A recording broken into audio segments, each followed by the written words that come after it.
আপুনিও এইবোৰ ব্ৰেণ্ডৰ স্মাৰ্টফোন ইউজ কৰে নেকি? যদি ইউজ কৰে, আজি এটা বহুত ইম্পৰ্টেণ্ট টপিকৰ ওপৰত আলোচনা কৰিম। তো ভিডিঅ'টো প্ৰথমৰ পৰা শেষলৈকে চাব।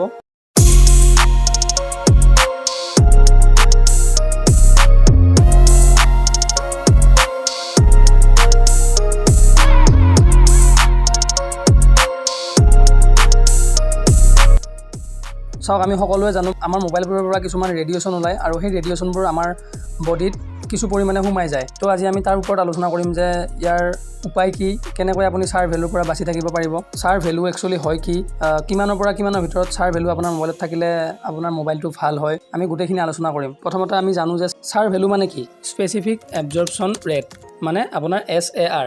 চাওক, আমাৰ দেশত কিছুমান এনেকুৱা স্মাৰ্টফোন আছে, কিছুমানত আপোনাৰ ছাৰ ভেলু বেছি হয় আৰু কিছুমানত কম হয়।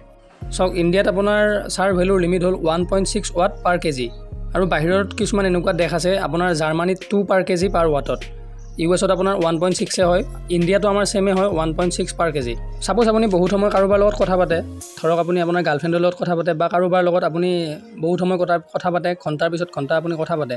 তো এনে ক্ষেত্ৰত কি হয়, আমাৰ মোবাইলটোৰ পৰা যিটো ৰেডিয়েশ্যন ওলায় তাৰ কিছু পৰিমাণে আমাৰ ব্ৰেইনত বা আমাৰ বডিত সোমাই যায়।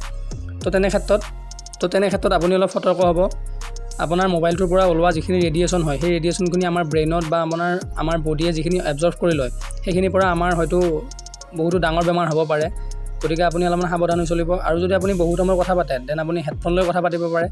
মোবাইলটোৰ পৰা ছাৰ ভেলু বেছিকৈ ওলায়, তেতিয়াহ'লে আপুনি পৰালৈকে আপোনাৰ ব্ৰেইনৰ ওচৰত যাতে আপোনাৰ ফোনটো নানে, ইয়াৰ পৰা হয়তো আপোনাৰ বহুত ডাঙৰ লোকচান হ'ব পাৰে। চ' মনত ৰাখিব, ছাৰ ভেলু আপোনাৰ মোবাইলত চেক কৰিবলৈ আপুনি আপোনাৰ মোবাইলত ডাইল কৰিব পাৰে *#07#।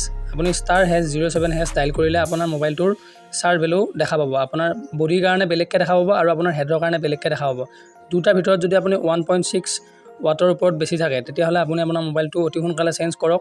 আৰু যদি দুটাৰে তলত কম, মানে দুটাৰে যদি আপোনাৰ 1.6 ৱাট পাৰ কেজি তলত থাকে, তেতিয়াহ'লে আপোনাৰ মোবাইলটো ঠিকে থকা বুলি আপুনি ভাবিব পাৰে। কিন্তু মনত ৰাখিব, আপুনি কথা পাৰিলে কমকৈ পাতিব মোবাইলত, বিশেষকৈ আপোনাৰ কাণৰ ওচৰত মোবাইলটো আনি কেনে।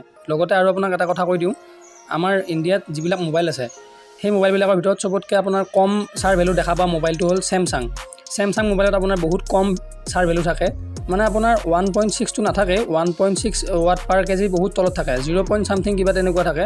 তো ছেমছাং মোবাইলৰ কোনো আপোনাৰ ভয় কৰিবলগীয়া নাই যদি আপুনি ছেমছাং মোবাইল ইউজ কৰে। ইণ্ডিয়াত একচুৱেলি 1.6 কিলোৱাট পাৰ কেজিৰ ওপৰত মোবাইল লঞ্চ কৰিবই নোৱাৰে, এইটো বেন কৰাই আছে। ছাৰ ভেলু আপোনাৰ 1.6 কিলোৱাটৰ ওপৰত হ'লে সেইটো মোবাইল অট'মেটিক বেন কৰি দিয়া হয়। প্ৰত্যেকখন দেশতে লিমিট থাকে যে কিমানৰ ওপৰত হ'ব পাৰে, কিমানৰ ওপৰত হ'ব নোৱাৰে।